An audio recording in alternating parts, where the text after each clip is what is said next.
dosanya Jesslyn. Betul. Nebusnya ke siapa?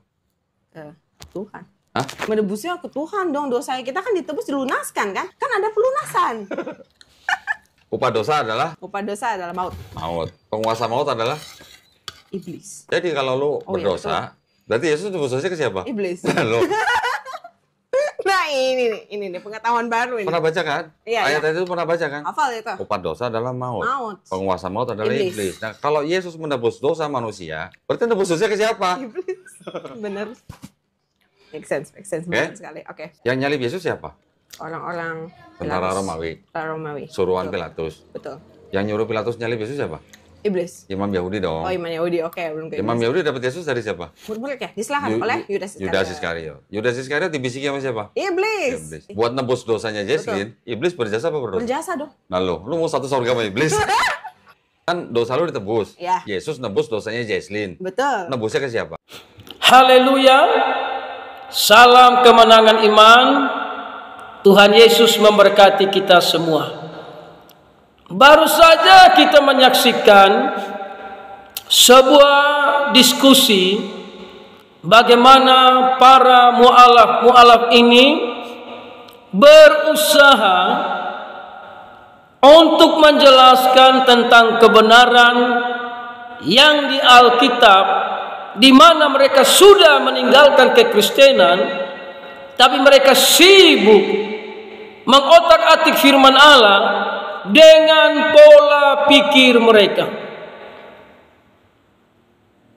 Karena begitu besar kasih Allah akan dunia ini, makanya dia mengaruniakan anaknya yang tunggal, supaya setiap orang yang percaya kepadanya tidak binasa, melainkan beroleh hidup yang kekal.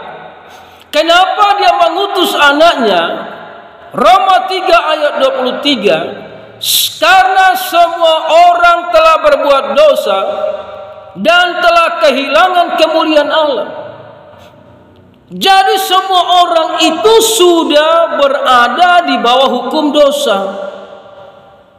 Tidak ada manusia yang bisa keluar dari hukum dosa selain Yesus Kristus datang dan mengeluarkan dia dari hukum dosa, yaitu lewat kematiannya di atas bukit Golgota, supaya setiap orang yang percaya kepadanya beroleh keselamatan. Jadi kematian Yesus di atas kayu salib itu, Yesus sudah ngomong dalam Yohanes 3, dia akan mati dengan digantung di atas kayu salib. Bahkan dia sudah bicara kepada murid-muridnya, dia akan ditolak oleh imam-imam, oleh tua-tua bangsa Yahudi. Dia akan dibunuh dan mati dan bangkit pada hari yang ketiga dan naik ke sorga. Dan semua perkataan Yesus itu sungguh jelas. Jadi saudara, bukan Allah datang menebus manusia di iblis, tapi Allah datang menebus manusia. Allah merampas atau mengambil manusia yang sudah dikuasai dosa. Makanya saudara, hanya di dalam Yesus yang bisa menyelesaikan dosa di dalam daging. Roma pasal 8, saudara, itu jelas Alkitab bilang, hukum Taurat tidak berdaya untuk menyelesaikan dosa di dalam daging. Makanya Tuhan mengutus anaknya menjadi daging, saudara. Ketika firman Allah menjadi kertas, kertas itu bisa dirobek. Firman Allah itu kekal, tidak bisa dirobek. Ketika firman jadi daging, daging itu bisa mati. Daging itu bisa berdarah. Daging itu bisa dicambuk. Tapi firman tidak bisa berdarah. Firman itu kekal. Makanya lewat karya keselamatan itulah manusia diselamatkan. Karena dosa diampuni oleh Tuhan Yesus. Jadi Yesus tidak datang menebus manusia di iblis seperti yang dibahas tadi, saudara. Dan memang upah dosa itu adalah maut. Kalau dia tidak di dalam Yesus, dosanya itu tetap ada. Dan itulah yang akan membawa dia di dalam maut, hidup di dalam neraka bersama dengan iblis. Jadi Tuhan itu datang ke dalam dunia itu berurusan dengan manusia, bukan berurusan dengan iblis. Saudara yang terkasih, iblislah yang berusaha menggagalkan karya keselamatan. Karena iblis itu tidak dapat pengampunan lagi. Sudah dilemparkan dan siap menuju ke api neraka. Tapi Tuhan mengutus anaknya karena dia mengasihi manusia. Manusia yang sudah ada di bawah hukum dosa. Jadi Yesus menebus manusia dari dosa, bukan menebus dari iblis. Tidak, menebus manusia dari dosa. Jadi tidak usah saudara muter kiri muter kanan. Saudara memutar kiri muter kanan juga, ini masalah kebenaran. Tidak ada yang bisa membatalkan karya keselamatan. Tidak ada yang bisa membatalkan Yesus Kristus itu Tuhan. Tidak ada yang bisa membatalkan dia dari ketuhanannya.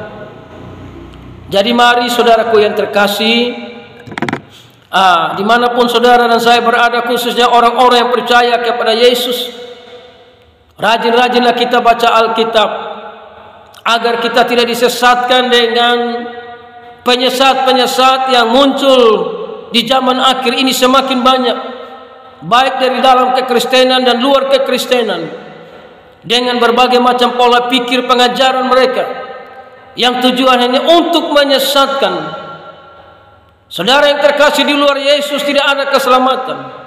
Di luar Yesus tidak ada orang yang bisa sampai ke surga. Karena hanya dia yang berkata, akulah jalan dan kebenaran dan hidup. Dia berkata, akulah terang dunia. Dialah berkata, akulah roti hidup yang turun dari surga. Sebab itu percaya kepada Yesus.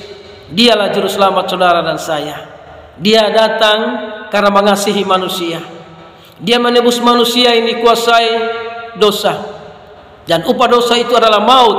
Kalau manusia itu tidak ditebus, maka dia mati dalam dosa, maka dia akan masuk di dalam maut, hidup bersama dengan iblis dalam kekekalan neraka, saudara. Jadi sekali lagi, Yesus datang karena manusia, mengasihi manusia, makanya dia rela mati hanya untuk menebus dosa manusia. Tuhan Yesus memberkati. Haleluya.